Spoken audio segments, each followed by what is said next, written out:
Welcome to Burning River Radio. We're back again after a 2-year, whatever hiatus, completely starting over, brand new. If you're listening to this on iTunes, you may be confused because it's usually some show with Danny Cunningham and Ben Belden and some other people who are talking about the Cleveland Cavaliers.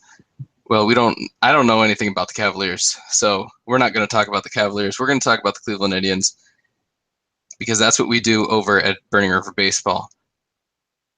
I am Joe Koblitz, the originator of Burning River Baseball, and I'm joined by our writer, Justin Latta.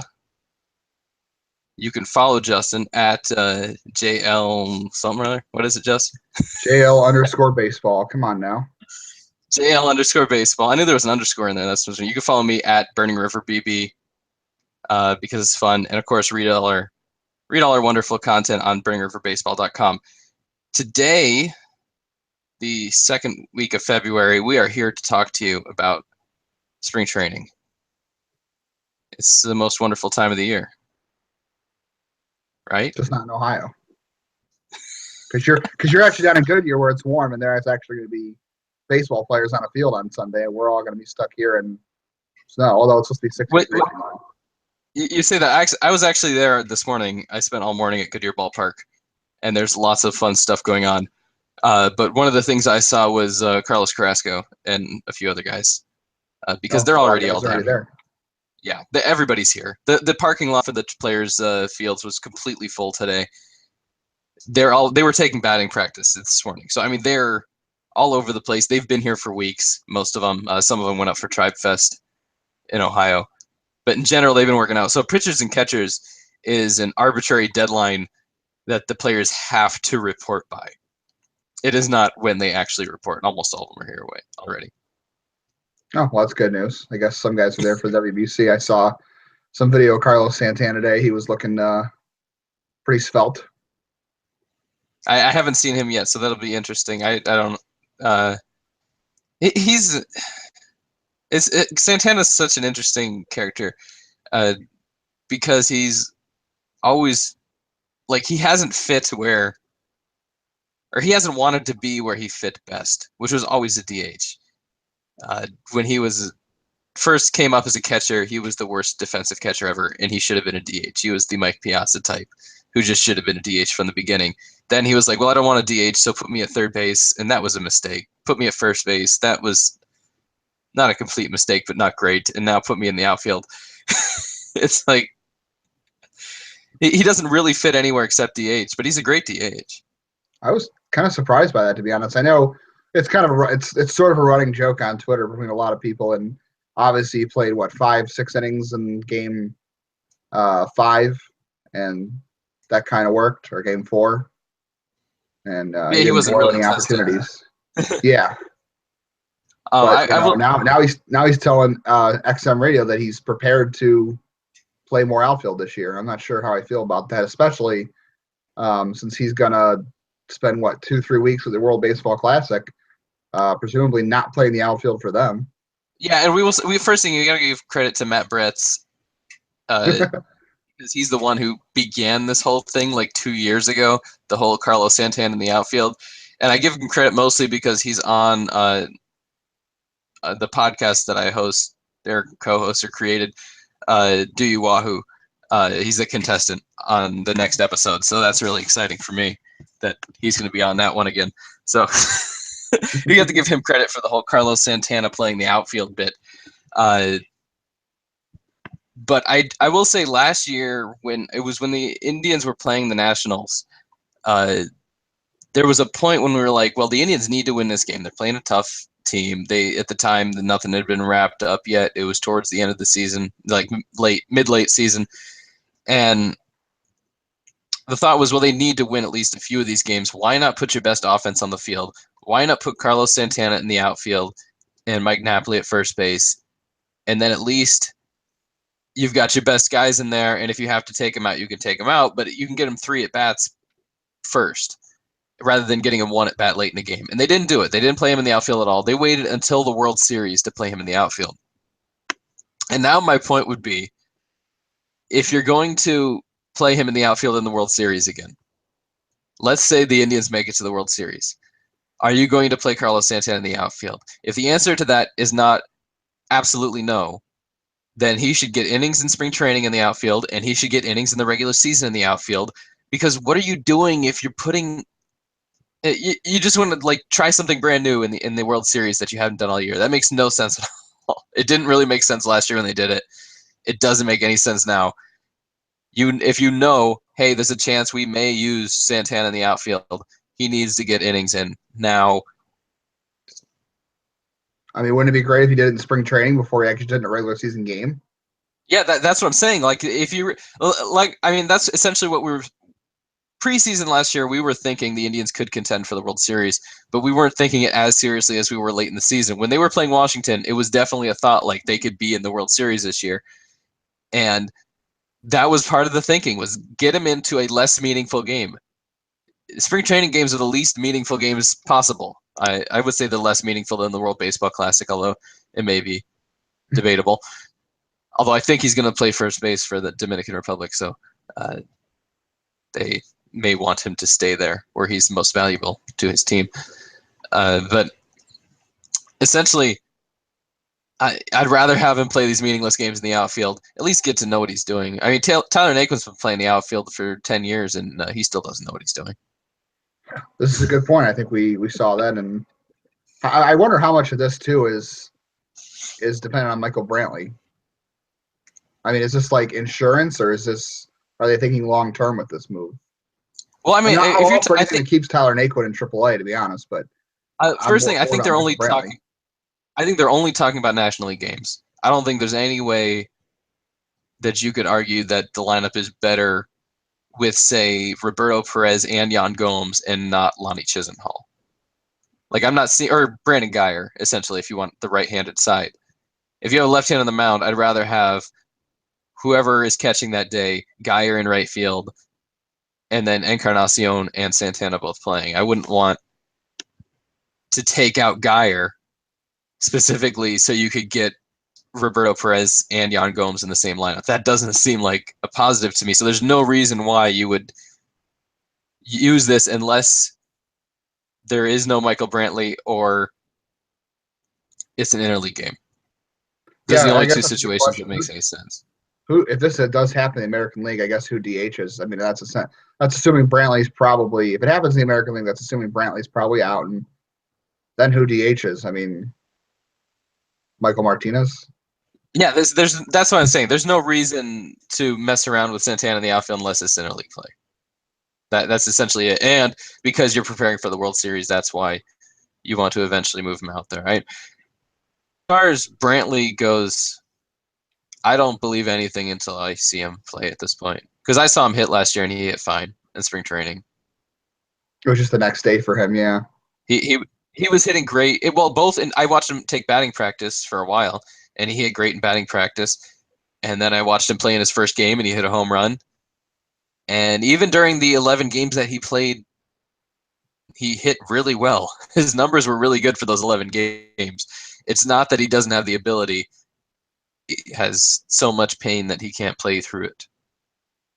Yeah, I was talking the other day about shoulder injuries with Hafner, which is interesting because they didn't sign Luis Perez, the guy that Hafner pretty much, I think, ended his career as a Blue Jay at that point, or went on to go somewhere else. That was a pretty nasty home run, but yeah, I guess you're right. It's dependent on what happens with Brantley out there until he gets on the field. Is he already there?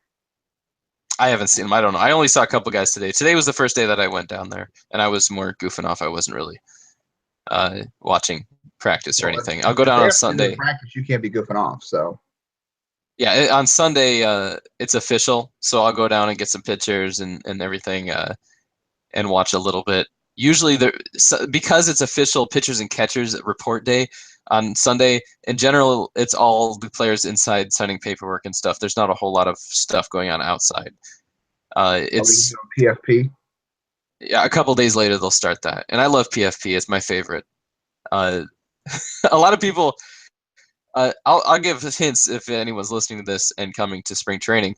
A lot of people who the practices stay up on the north fields. There's two separate areas where you can access the fields. The north fields and the south fields. There's two fields on the north side, but you only have access to one of them as a fan. On the south side, there are 4 fields, and you have access to all of them. On the north fields, a lot of times they'll take batting practice, and usually it's major leaguers taking batting practice. On the south fields, they fill up all of them, and they're all doing defensive work. And that's so much more interesting to me because I've watched batting practice, and I've seen Jesus Aguilar out-hit Mark Reynolds. And I've seen Jason Giambi hit a home run on every single pitch. So it's not indicative of anything. It means nothing. It's just guys hitting 60-mile changeups from, 10 feet closer than the pitcher normally stands. You can't really glean anything from that. But from the defensive work, you can actually see what's going on. It's much more entertaining to me, even if it's repetitive. To me, that's where the action is in spring training, and that's all in the south fields where they take all their defensive work usually, at least early on in the spring. Yeah, well, I guess you won't be able to see Jesus Aguilar hitting 60-mile-an-hour changes for a home run, although Milwaukee does. Yes, I will. Yes, he does. He does come They to play town. in Maryvale. Well, he won't be hitting any against the Indians. I was hoping that he was going to get picked up by the Reds and that they were going to make like a half trade for Schaefer, but it did not work out that way. Because I always root for everybody that the Indians drop that I like to get picked up by the Reds, like Tyler Holt did. Because the Reds I see almost as much as I see the Indians down here. They share the stadium, and their practice fields are really close to each other. You walk from one to the other. Especially because the Reds usually start practice. Jesus Aguilar has any major league value? Because to me, he's a poor man's Chris Carter. He's going to strike out just as much, but probably not hit 40 home runs. Does Tyler Holt have major league value? I mean, he does at least play the outfield at an average basis. Well, but Jesus Aguilar owns a glove. That's kind of. He was voted the top first baseman defensively, like 2 years in a row in AAA. In the entire international. He's not bad, but I mean, he's a first baseman. How valuable are they defensively? Well, I guess we're going to find out. John Olerud. We'll find out with Encarnacion, I guess. No, I do think. I'll say I looked at last year. I think it was. I looked at David Ortiz's first few seasons as a Twin, and what he did in the minors, and he was a really late starting player as far as his age goes. And they ended up cutting him, and he went to Boston, became a superhero. The thing of legends. And Jesus Aguilar's numbers in both the minors and the majors, his first 2 seasons looked almost identical to David Ortiz's. And I always that's always what's interested me. I don't think he's going to become David Ortiz, but he has enough power. People are right when they say he doesn't have bat speed. It's one of those things where somebody says something once and it just gets picked up forever. I haven't heard a bunch of scouts say he doesn't have the bat speed. I've heard a bunch of people on Twitter say he doesn't have the bat speed. See, I got it from a scout. That's where I got it in Akron. Oh, okay, you did. Years ago. Yeah. Always told me, well, his bat speed's not going to hit major league fastballs, and he does not recognize a breaking ball. Yeah, I will see. And obviously, he hasn't hit for much yet, but he hasn't had a chance. And of course, we're talking about Jesus Aguilar for a half an hour on this show. I think we've spent too much time on Jesus Aguilar at this point. That's all we ever used to talk about. It's going to be a camp on Sunday. Okay, we could talk about people who are actually on the roster. I like the projected 25-man roster. I always do an article on it that I update throughout the spring, and I came out with the first one last week. And I always once a guy's set, I kind of stop writing about him and I just focus on the spots that aren't set. And according to my thing right now, of the 25 spots, at least 21 are set. That's never happened before that I can remember. It's probably been quite a while, probably since the 90s, since they've been set at that many positions, I would guess. Yeah, and that's not including Zach McAllister. So if you include Zach McAllister as making the team in the bullpen, then it's one less spot than that. And I'm saying I don't know who's going to start in center field. It could be Abraham Almonte. It could be Tyler Naquin. It could be Austin Jackson. I think that's the only starting position left open. Could it be somebody not in the organization right now? Or theoretically. I guess theoretically, I don't know. I mean, are they done adding? I mean, I don't know I who else is out there besides Angel Pagan, or if they make some surprise trade. But yeah. When the offseason started, I did write an article on the top center field options, and my favorite, and really the only one I really liked, was Gerard Dyson. And obviously, the Royals didn't want to trade within the division, so they traded him elsewhere. That was unfortunate to me because he would have been perfect. You got a guy he's a great defender, and he at least still is a great defender. He's a great base runner.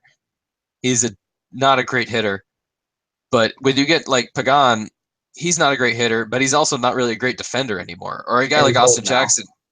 Yeah, a guy like Austin Jackson who they signed, he's coming off of meniscus surgery. He uh, was a poor defender last year, but I don't know how much I want to take into that. He has been a great defender in the outfield. He has been a great hitter, average hitter at least. But it's hard to really jump on that. I still think the worst center fielder on the roster is Tyler Naquin defensively. I don't think it's possible that Austin Jackson, Abraham Almonte, Bradley Zimmer, or Greg Allen, I don't think any of those guys can be negative 17 in the defensive runs column. I'm pretty sure that he is by far the worst defensive center fielder on the I do roster. think if you're using that list, you could say easily Greg Allen is the best defensive player out of all those guys. But I think you can wipe that out of your head completely right now. I don't even think Greg Allen's going to play in the majors in 2017 at all. I I just don't see it happening. Not with everybody they have. Not with trying to win a World Series. I think you're going to see very, very few rookies this year. Uh, my guess is Yandy Diaz is one of them. Maybe Bradley Zimmer as a mid to late season call up. I don't think they're going to start. They're not going to rush his clock when they don't have to. That doesn't make any sense, though. I mean, don't you think for this year alone, clock should not be an issue? I mean, they have to guard against the future a little bit because of where the payroll is, and they're going to need cost control guys in 2019 because of the payroll. But I would think for this year, clock should be less of an issue for certain guys, especially. Okay, Bradley Zimmer's going to be I think 25. Greg I think Allen's for 20, D going to be 25. I think for Diaz it doesn't matter at all, but I'm way less high on Diaz than a lot of people are. There are people who think he's going to be an all-star. I think he's going to be a utility infielder. So that's a very differing opinion. So I don't care about his clock. It's kind I of don't like think I he don't. needs to either because he's. I agree with you. I don't think he has that kind of upside, but I just think that in certain situations, especially Diaz, who might fit a need, I don't know why clock matters if you're trying to win a World Series. You know, Yeah, for they're not Diaz going it to bring up doesn't. Mejia or McKenzie. Those are guys you're not clocks you aren't going to start. But if you Well, really need that's a what center fielder, you got two of I them. think. If you're looking, if you're talking about Zimmer, I don't know that Zimmer. You bring him up on day one, opening day. I don't know that he's a better hitter or fielder. He's probably a better fielder. I don't know that he's a better hitter than Tyler Naquin, and I don't know that he's a better fielder than Abraham Almonte. Just if you bring him up day one, I think if you let him play in Columbus for 3 months and Naquin sucks, then you may have an argument. But I don't know that Naquin is not going to make these adjustments. Everybody struggles from some point in time in their career. Lindor had a terrible month in his rookie season. Terrible month came in the postseason. That sucks. But he still hit like crazy during the first half of the season. And actually, it's funny. I looked at when I was looking up stuff on Austin Jackson, looking at his rookie year. It's such a parallel to Naquin's. He was such a similar player to Naquin to the point where he had an unrealistic batting average on balls in play, like a 400 average over his first half of the season, and then completely fell off in the second half, and then finished second in the Rookie of the Year voting that year. And other than the defense, which obviously Jackson was better, but he also struck out a ton, and he had a lot of the same problems that Naquin had. And he came back and ended up being a pretty good player for the next few years. So I don't see why Naquin couldn't possibly do that. I think over the long term, at least not since when he was initially drafted. Obviously, everyone was crazy about him, but I don't see why he still couldn't be that fourth outfielder right now.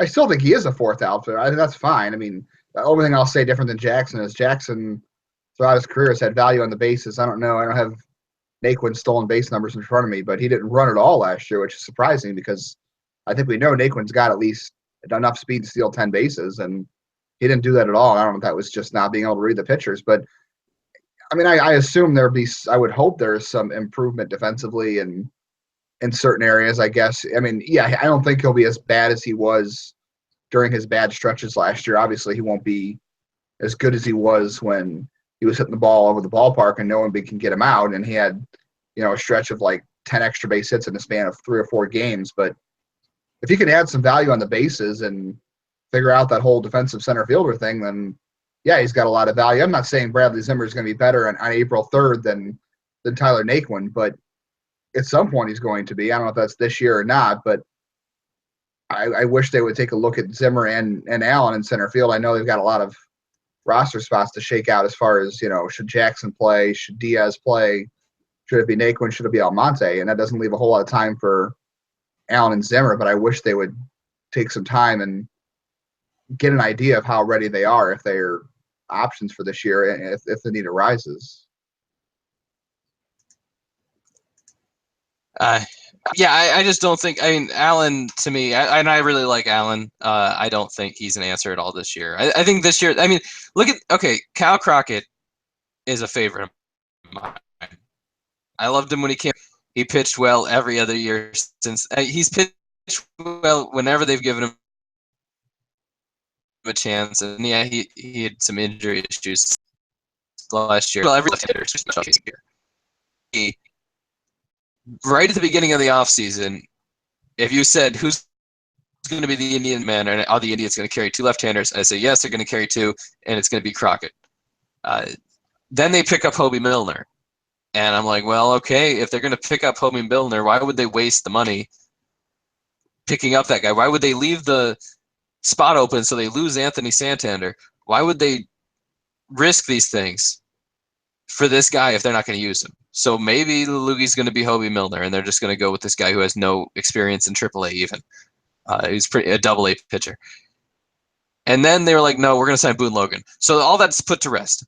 There's no question anymore. It's not going to be Milner. It's not going to be Crockett. It's going to be Boone Logan. It's guaranteed money. He's in. He's the Loogie. It's set. Now, he is a better pitcher than any of the other options. He's better than a pitcher than Morimondo or Merritt or any of these other guys they could have put in there as a left-handed matchup guy. Boone Logan's the best. And I feel like they're treating the entire roster like that.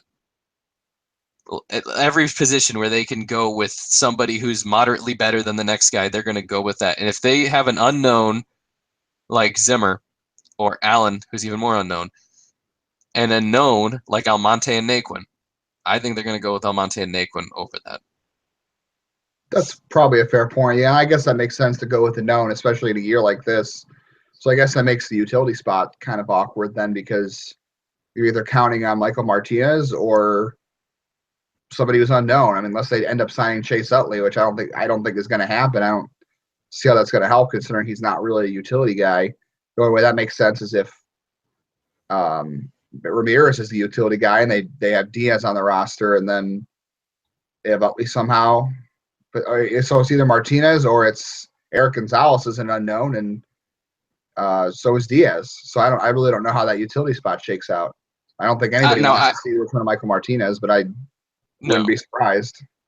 Well, my vote, and I've talked a little bit about it on Twitter, and I put it out on my projections, it's not really projections of what I think is going to happen. It's kind of a combination of what I want to happen and what I think is going to happen.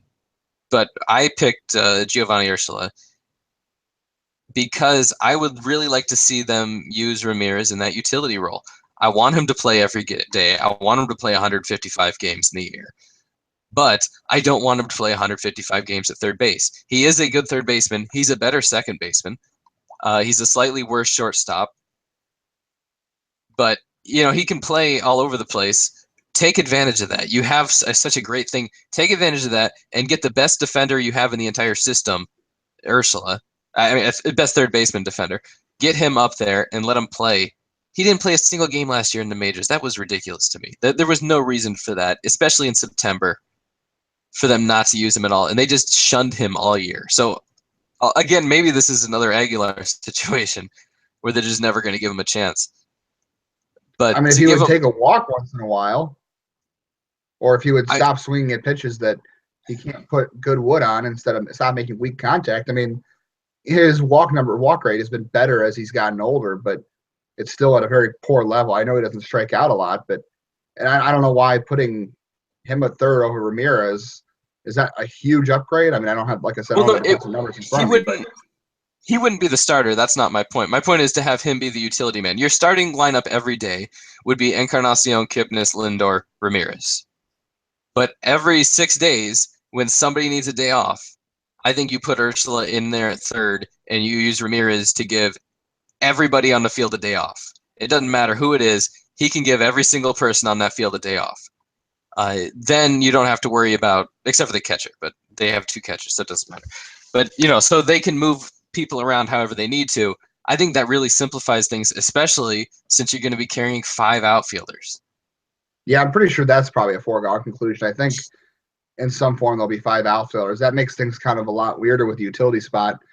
I don't disagree that I think Ramirez should be used in the utility role a little more because I think that enhances his value. I would just rather see Yandy Diaz in that spot than Giovanni Urshela because I think Diaz's defense is a I step don't down. I think that's pretty fair to say, but I don't think Urshela adds anything offensively. I don't hate on Diaz at all, and I think he could be fine in that role. And I'll say last November, we were talking about who's going to be the Indians' starting center fielder because we had no clue. And one of the primary guesses was it's going to be Tyler Naquin, at least from the people I talked to. And then, of course, when he won the job, everyone said nobody saw this coming, but we all kind of saw it coming because we looked at the 40-man roster and saw who was available. So we all kind of saw. And then in spring training, Naquin just tore the cover off the ball and won the job outright. If Diaz tears the cover off the ball in spring, I think he absolutely deserves to start, or not start, but to get that day one. But I would say the same thing's true about Ursula. If Ursula really kills it, then he deserves that too. And Eric Gonzalez should be in that discussion as well. Although I will say I wish they had traded Gonzalez. I really feel like at this point he's missed his opportunity to break through as that utility guy, and he's never going to be a starter in the majors. And if they could just get anything for him, it would probably be a bonus at this point.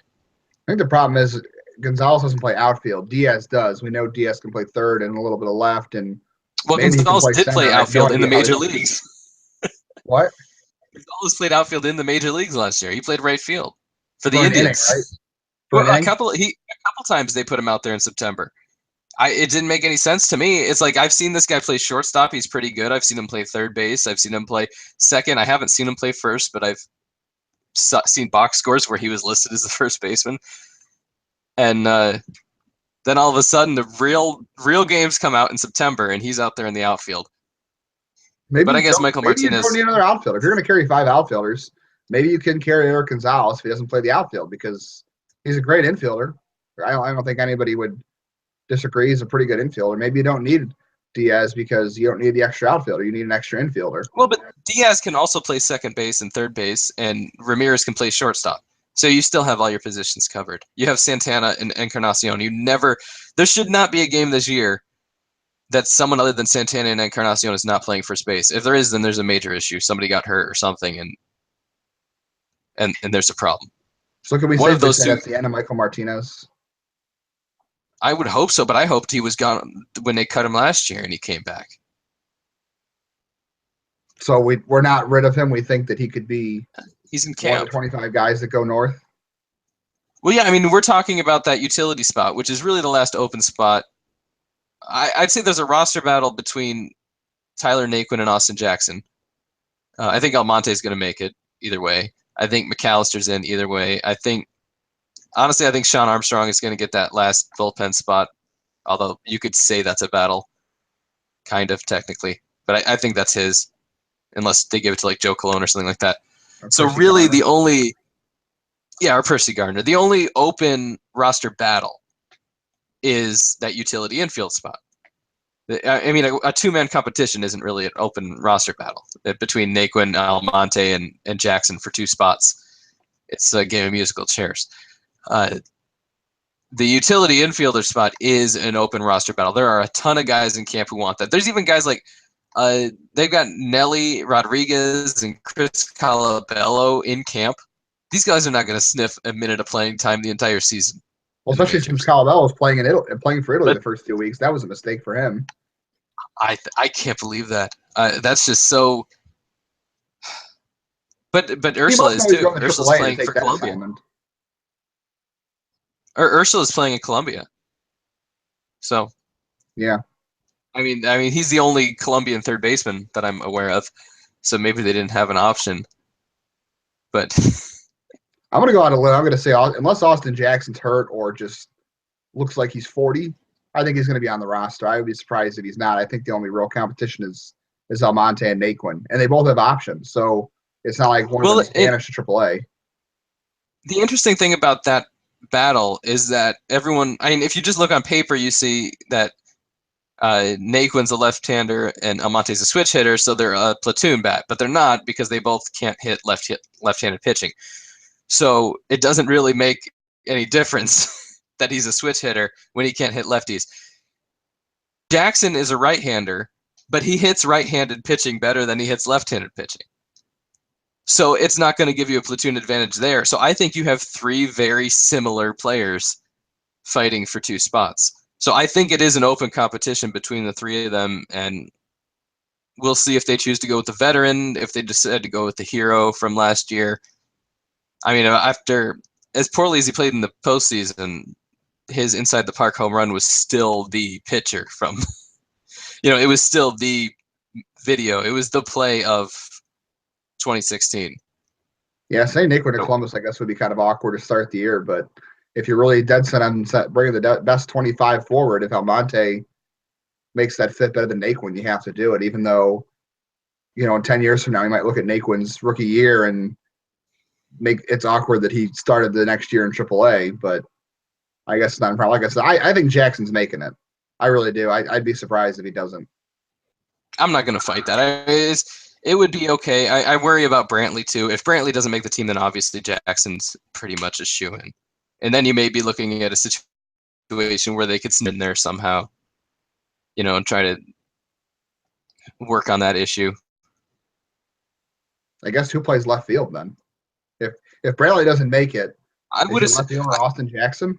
I think your left fielder would be Tyler Naquin, and your center fielder would be either Almonte or Jackson. Do you remember that quote that circulated at the end of the year? What's that? There was a quote at the end of the year. I think Antonetti gave it to it was Ryan Lewis, the Akron Beacon Journal. He gave him a quote saying, "We see Naquin being able to fill all three spots. It just depends on the composition of the roster where he plays." So they're not shoehorning him into center field. They think he can play elsewhere, which he probably can. But I think your point of him saying he might be the left fielder if Brantley's out, I think those comments that if it was Chernoff or Antonetti made him that said it depends on roster composition. So it's where it fits. I don't think he's necessarily the only place he is going to play is center field.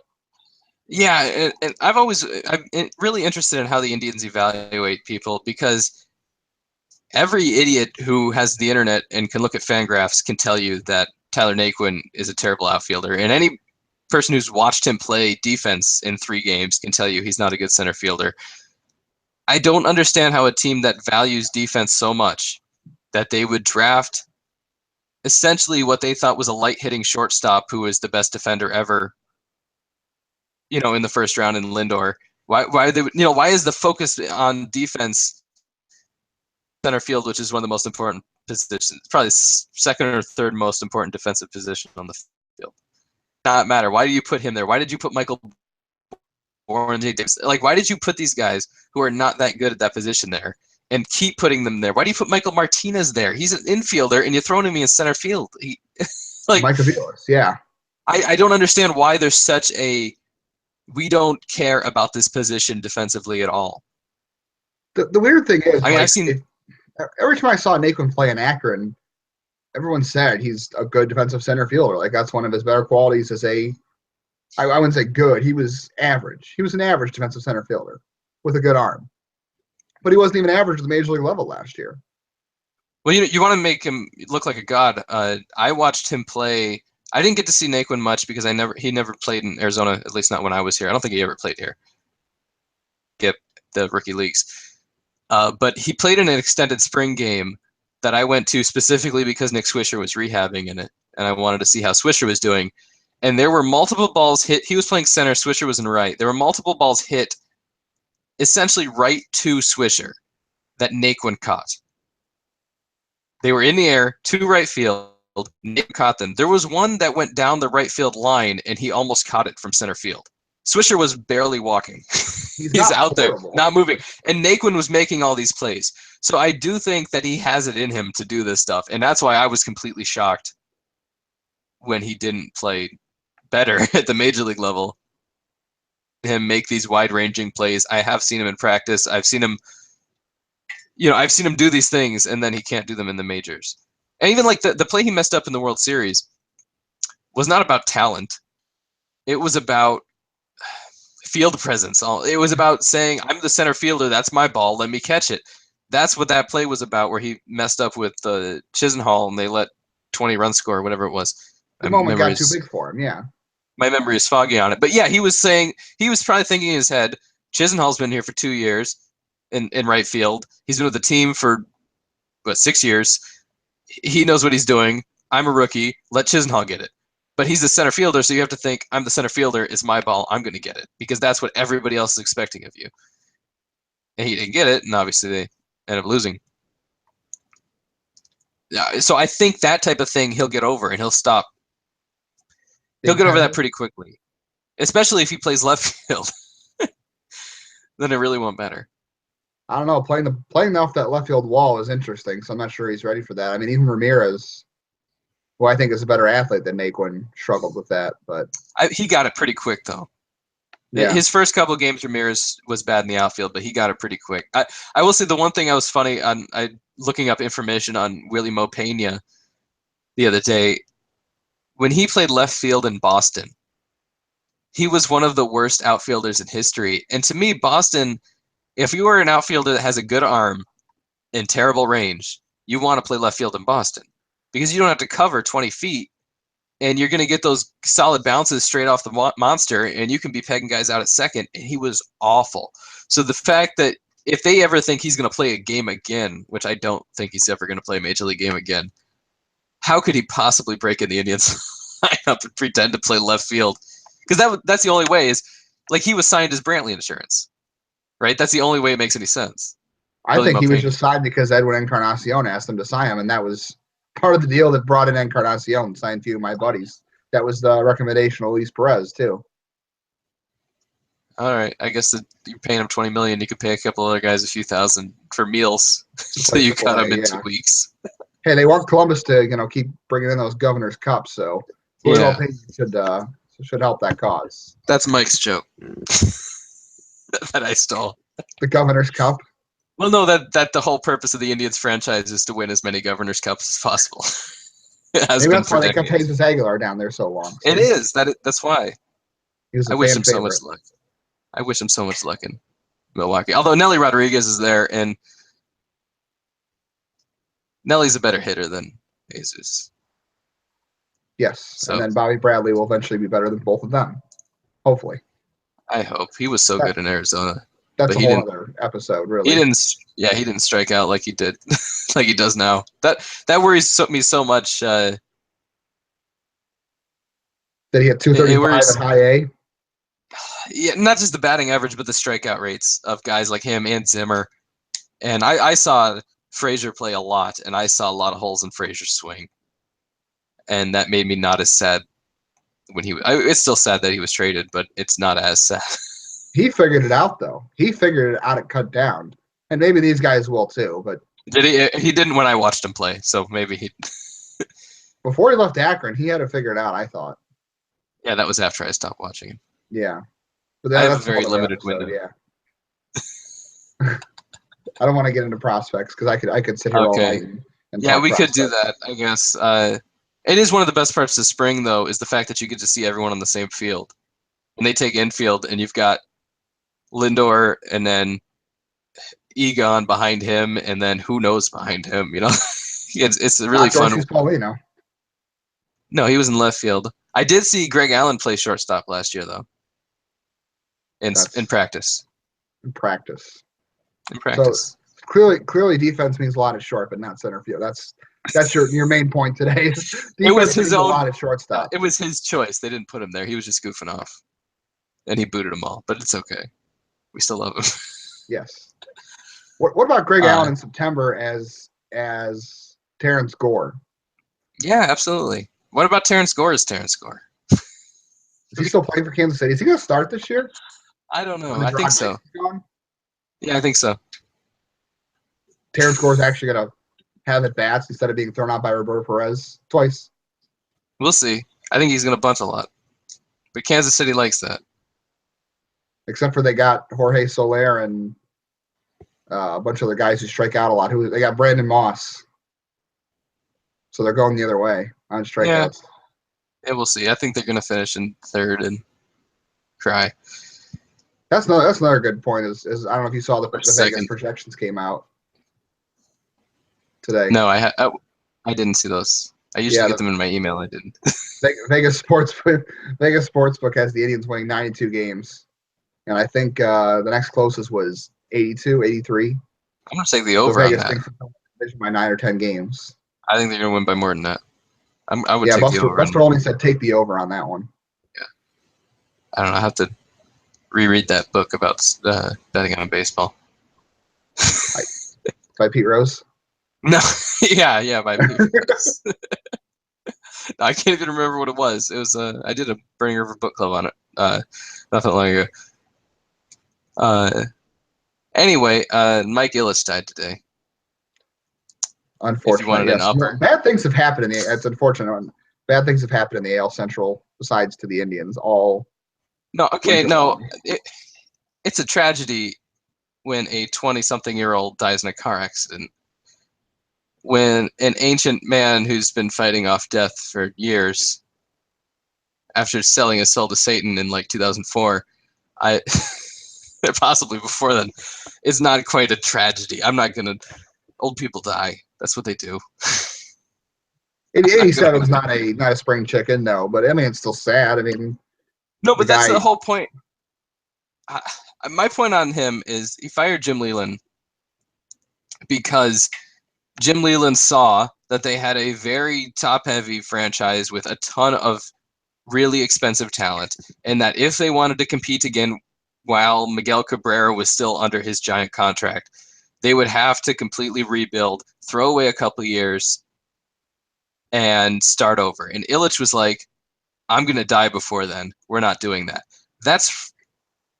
Everybody says he's a shitty owner. That's a shitty thing to do. He just spent a lot of money. To be like, no, but he didn't win. He couldn't win. It was impossible to win with those teams. And yet he fired the guy, or he fired Dave Dombrowski, when he was GM. He fired Dave Dombrowski because he was a realistic person. He was a real human being who knew what he had to do to fix that team. And he fired him because he was greedy and he wanted to win right then. He was never going to win last year. They're essentially the Indians at the end of their 90s run. That's where they are. Yeah, the Indians were stupid at the end of that run too. They shouldn't have been signing Chuck Finley and all those other big expensive guys in 2000, 2001. That was stupid. They should have rebuilt it then. We could have been 5 years ahead of time. Also, they could have blown the wild card spot in 2003 instead of 2005. Yes. I mean, they could have moved up the whole schedule of things if they had just blown it up a little bit earlier. Now, none of us wanted to see them blow it up at the time, but you have to be a realist at some point. I mean, if the Indians have to blow it up in 2019, then they have to blow it up in 2019. Hopefully they win a World Series first, but if that's how it is, that's how it is. The Tigers should have blown it up. They should have given up everybody. They sold David Price. That was the right move. There was no reason to keep him. That was the smart move, and he got fired for it. And I think Mike Ilitch's son and Al Avila both said that they have been spending outside their means for a couple of years now. Revenue is going down. Obviously. I think their attendance has declined a little bit, but their payroll's sky high and they're an old team. I think they both said they're way beyond their means. So at some point they're going to have to trim payroll or deal with a 75 win team that's $108 million payroll. And that's what the beginning of the offseason this year, they were looking at trading JD Martinez. They should have traded JD Martinez. That made sense. He's the most valuable piece on that team. You could bring back minor league talent. You could, or near major league talent. You can save a couple dollars. It's not a whole lot because he's pretty team friendly, but you could at least get rid of him and bring back some value because he's going to be a free agent a long time before they're competing again. And they think they can compete this year. They're crazy. The wild card's coming out of the East or the West. It is not coming out of the Central, and no one's beating the Indians. I'll be cocky. Maybe I'll be the flagpole sitter in July. Won't come down until the Indians can't officially win the AL pennant. I think you'll be okay to come down. I think they could win 100 games. I mean, the Twins pitching staff is still. I have no idea who's on their pitching staff this year. Are they still going to try to start Hector Santiago? I like Gibson. I think he's there. Kyle Gibson, yeah. Yeah. I think they're still paying Phil Hughes an absurd amount of money. Yeah, your point is that bad. I think they'll be okay. And it's sad that Mike Ilitch died, and it's sad that he fired the wrong people because he wanted to win before he died, and that's admirable I get in a that. way. He was being greedy. And I guess when you're that old and he knew he was going to die, like, you have the right to be greedy. It's your team, but it's not really your team. It's the city's team. It's not called the Ilitch Tigers. It's the Detroit Tigers. You're playing for the city. You're not playing for you personally. It's not the Dolan Indians. It's not. It might have been Jacobs Field, but it was never Jacob Indians. They were the Detroit Little Caesars. They still are. How about that? Oh, okay. There we go. If we ever get to a game I where remember it's named after a sponsor, I think I'll stop watching. I think I remember when I was a kid, or in high school at least, and everyone complained about the Tigers because they were losing 100 games a year because he owned the Red Wings too, and he was getting money from the Tigers, kind of like the Pirates did for a few years, where they made a big profit by not paying anybody and still selling tickets. This was like 5 years ago or so. That, and they were making money, and he was spending it on the Red Wings. So yeah, he's a great owner. That's legal He's to a do. tremendous owner. Whatever. I don't get sad when people die. I don't care. All right. I don't get it. I don't. That's a great way to end the first podcast. It is a great way, and that's how we ended because I don't. Joe doesn't care when people die. So if you die, then just let it be known Joe does not care. Yeah, I'm not going to tweet it out, RIP, or any of those funny things. I'm not going to send you prayers. I don't care. People get old when they die. Tweet me after you're dead. But when they're young, it's a tragedy, right? Right. Jose Fernandez killed me. Like, that one really struck me. But it's more because I wanted to see him pitch. I wanted to see him pitch more. Yeah. Like, that bugged me. I don't like to see. I mean, obviously, you don't want to see that. But if you're an 87, okay, you're not rooting for anybody to die. It's just no. I don't care. That's what don't care means. I don't care either way. So.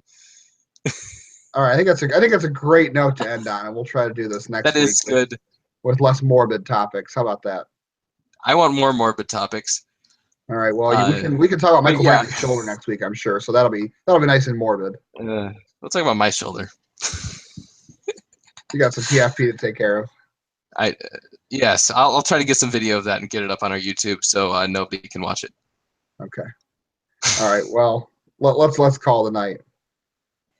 This was the first podcast of 2017 for Burning River Radio, and we'll try it again next week.